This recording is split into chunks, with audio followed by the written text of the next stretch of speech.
Announcement कर करके हजारों करोड़ कमाए जा सकते हैं। आपको अजीब लग सकता है, लेकिन ये सच है।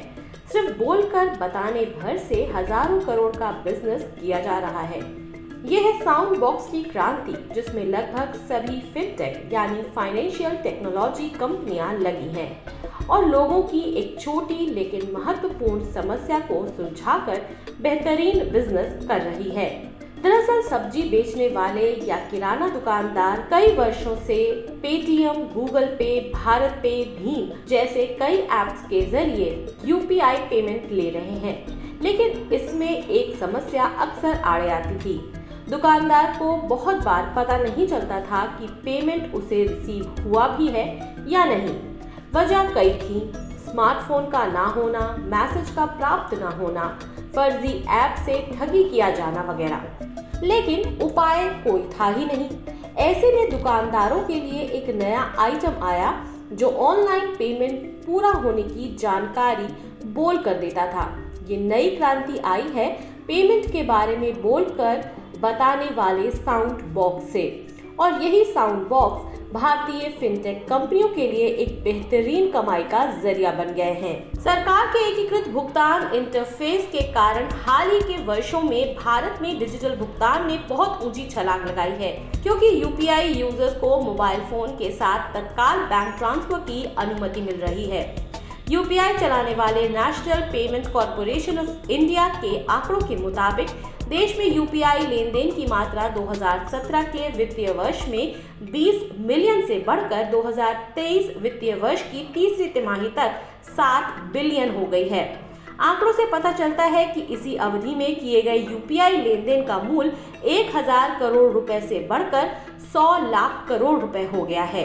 यूपीआई लेन देन के उछाल से भारत में फिनटेक कंपनियों को फायदा नहीं हुआ है, क्योंकि वो यूपीआई लेन देन की सुविधा से पैसा नहीं कमाते हैं। ऐसे में साउंड बॉक्स कमाई के बेहतरीन साधन बन गए हैं। रिपोर्ट्स के मुताबिक 2023 वित्तीय वर्ष की तीसरी तिमाही में पेटीएम साउंड बॉक्स सब्सक्रिप्शन से कंपनी का सकल राजस्व 1197 करोड़ रुपए तक पहुंच गया। कंपनी के पास देश भर में 68 लाख साउंड बॉक्स डिवाइस लगी हुई है। पेटीएम ने अपने साउंड बॉक्स के लिए हार्डवेयर और सॉफ्टवेयर दोनों के उत्पादन के लिए एक घरेलू निर्माता के साथ करार किया हुआ है।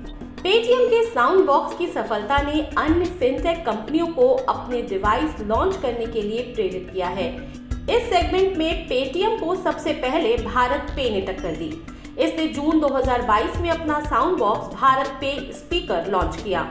फिर फोन पे ने कुछ महीने बाद स्मार्ट स्पीकर के साथ एंट्री ली और कंपनी अब तक भारत में 22 लाख डिवाइस लगा चुकी है। गूगल पे इस साल की शुरुआत में देश के किराना स्टोर में अपना साउंड बॉक्स को चलाने की दौड़ में शामिल हो गया है। कई भारतीय बैंकों जैसे इंडसइंड बैंक और एयू स्मॉल फाइनेंस बैंक ने भी साउंड बॉक्स की बढ़ती लोकप्रियता को भुनाने की उम्मीद में इसी तरह के डिवाइस लॉन्च किए हैं। दरअसल दुकानदारों के सामने पहले ये समस्या थी कि वो पेमेंट पाने की पुष्टि कैसे करें।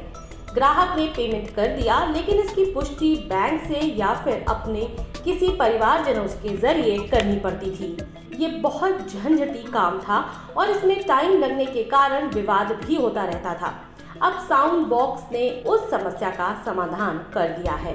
हालांकि पेटीएम साउंड बॉक्स सब्सक्रिप्शन में मार्केट लीडर है, लेकिन बढ़ती प्रतिस्पर्धा ने इसे अपनी मासिक फीस आधे से ज्यादा कम करने के लिए मजबूर कर दिया है। शुरू में 2021 में अपना पेटीएम साउंड बॉक्स स्थापित करने के लिए 125 रुपए प्रति माह का सदस्यता शुल्क था और साउंड बॉक्स सेटअप के लिए 300 रुपए देने पड़ते थे। फोन पे द्वारा 0 सेटअप शुल्क और केवल 1 रुपए के मासिक भुगतान के साथ स्मार्ट स्पीकर लॉन्च करने के बाद पेटीएम ने अपना सदस्यता शुल्क घटाकर 78 रुपए कर दिया।